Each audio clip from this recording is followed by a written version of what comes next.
G'day guys, my name's James. Today I'm going to be taking you through the basics of how to set up a TIG welder.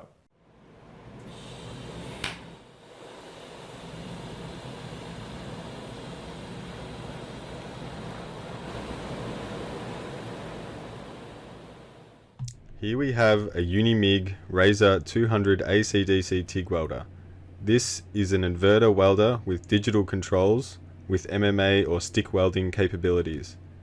High frequency arc ignition provides pre-gas for instant arc ignition, leaving no tungsten inclusion or contamination of the tungsten electrode.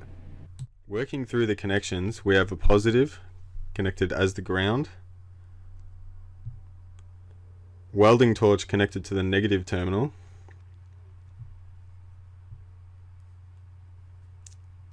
connection for the foot pedal to modulate how much of the maximum current you use, basically like a car accelerator, and a dial to adjust your peak amperage. This Unimig welder has lots of inbuilt functionality. The main ones to be concerned with are the weld setting type and the maximum amperage. Further detailed functions about metal types will be outlined shortly. To turn the machine on, the switch is located at the back. Power cable needs to be plugged into a 15 amp socket, and here we have the quick release connection for our argon gas.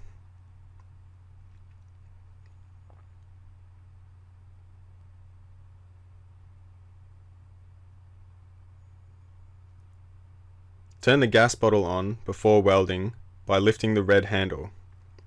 Read gauges on the regulator to make sure gas will flow. One is in liters per minute and one shows kPa.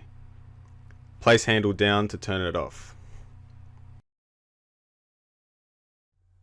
Look at that fine piece of art. When welding steel, make sure the welder is set to DC. Some basic settings recommended for 3mm mild steel are as follows. Starting amps, 10. Pre-flow, half a second. Post-flow, 5 seconds. Ending amperage, 10. 2T setting is bypassed by the foot pedal. Maximum amperage, 140 to 150 depending on the welder. And also note, max current can be set to 200 amps and modulated via the foot pedal. For welding aluminium, make sure the welder is set to AC. When welding aluminium, most of the settings can remain the same as steel, except for a few changes. Changes are the 2.4mm electrode. The electrode tip is shaped as a ball and not as a point. You must use aluminium filler wire, and the recommended amperage would be around 150 amps. Once again note that the welder must be set in AC mode, and this is for 3mm thick aluminium. Here shows an electrode tip shape good for welding aluminium. To use for steel, the electrode needs to be ground back to a point along the longitudinal axis to allow electrons to flow at a greater density. Twist the electrode with your fingertips to get an even point.